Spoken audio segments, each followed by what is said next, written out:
I usually didn't speak a lot with notes, but today was such an important event, and I think a critical point in this country's future. I wanted to make sure I didn't miss some of the things I wanted to cover.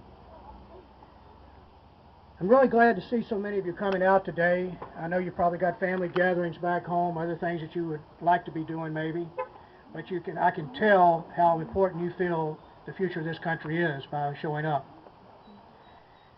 It's been quoted twice by Tim about the second paragraph in the Declaration of Independence. But if you will bear with me, I would like to read it again, because I was very pleased to see that although the state-run media usually doesn't want to perform very well to inform us, the Daily News Record on Friday, July the 3rd, in the forum section, reprinted it. At least we have some press in this country that believe in informing their public. Yay! And quoting from that second paragraph, as Tim has said earlier, we hold these truths to be self-evident, that all men are created equal, that they are endowed by their Creator with certain unalienable rights, that among those are life, liberty, and the pursuit of happiness. But let me remind you, it does not say the guarantee of happiness, only the pursuit. We have that freedom. That to secure these rights, governments are instituted among men, deriving their just powers from the consent of the governed, that whenever any form of government becomes destructive of these ends, it is the right of the people to alter or abolish it, and to establish and institute a new government. Yay! New government. I wish that all U.S. citizens, and especially our elected officials, would read this document.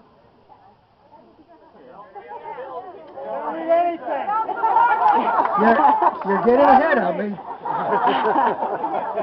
But since our elected officials do not read the bills they vote on, I'm sure they haven't read the Declaration of Independence. It might be helpful if all candidates for public office, state, local, everyone, would also read the Constitution, the Bill of Rights, and all the amendments. If they did, we wouldn't be in the financial mess we're in right now. All of our current senators and representatives act as if they represent the federal government instead of their respective states. We are so fortunate as a nation that we had brilliant individuals who framed our Constitution and cared so deeply about the people. It is sad that we do not have people like that serving us now.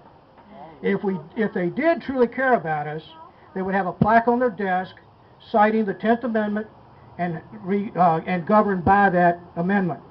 The 10th Amendment of the Constitution, as many of you have probably heard over the news, has been stated recently because some states are becoming more involved in that the Constitution, this 10th Amendment says that the power is not delegated to the United States by the Constitution, nor prohibited by it to the states, are reserved to the states respectively or to the people. That is the key point of this. We have set back, let the federal government slowly take control of our lives. They are telling us more and more what to do. We have to grab and take back our freedom.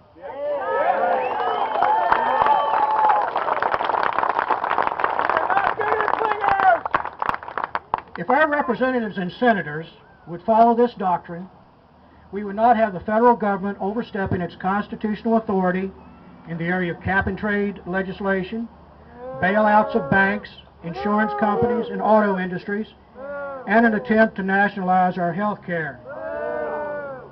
But regrettably, our representatives have stood by and not challenged the federal government in court or through legislation to stop these power grabs. We must be fair, though. Democrats and Republicans have been equally responsible, and it is time we hold them accountable.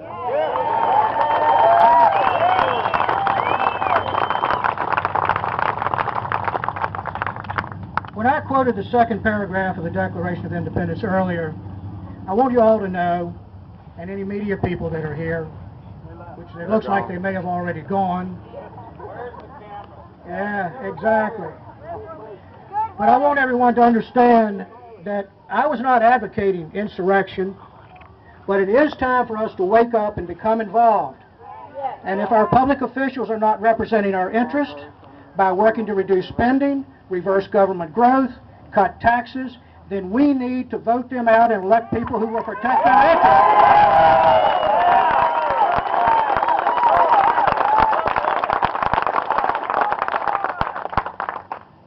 When I was in the Virginia legislature, I felt that my main purpose and my main drive for running was to minimize the intrusion of government in our lives. Or to get government out of areas that can and should be handled by the private sector, reduce the weight of taxes to promote economical growth and personal financial well-being. Even the state, in the Commonwealth here of Virginia, has a problem limiting spending. In the past decade, our state budget has almost tripled. The media doesn't cover this and really make it clear and where all this growth has been, but a large part of the growth is due to federal mandates levied on the states, covering everything from education standards and programs to medical health, Medicaid, matching requirements, and even how we handle our transportation issues. In the recent Virginia efforts to balance our budget, you probably read in the paper how we closed 19 rest areas along our interstates. We could not privatize them. We had to keep them, in order to keep them open and privatize them, we would have to have had federal legislation and approval to do that. Now, what gives the federal government the right to tell us what we can do with property we own? We own the buildings, we own the land, and we maintain it. What gives them that right? Under the 10th Amendment covering the state sovereignty, we would not allow this federal power grab. Our representatives and even our state officials should make sure that they go and remind the federal government that state sovereignty reigns and that they should not overstep their bounds.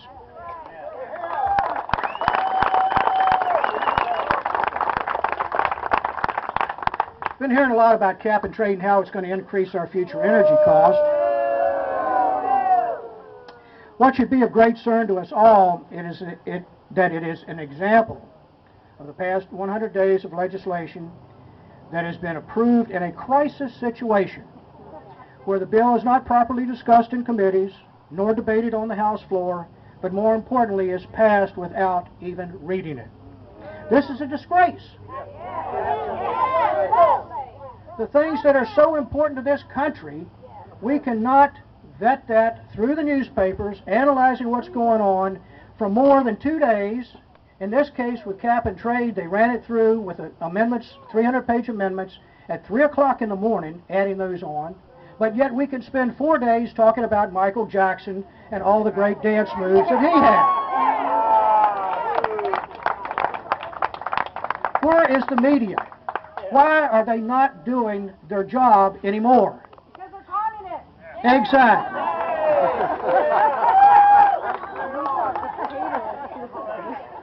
If people really believe in global warming, which I'm sure there's been a lot of studies, both pro and con, I'm not here to debate that issue, but the point is how is it even reasonable for us to think that we can turn the environment around by changing things here in this country when China, India, and the rest of the third world will be doing nothing in their countries?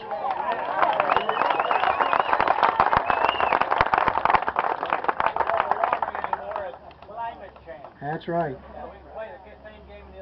It's a hoax. Well, our representatives are either naive, egotistical, or both to think that we alone can correct this problem. The concern of pushing an agenda in a crisis mode also applies to health care. Congress and the President are pushing a plan that will increase our deficit by $1 trillion, revising our health care system, the best in the world, to address care of supposedly 47 million people.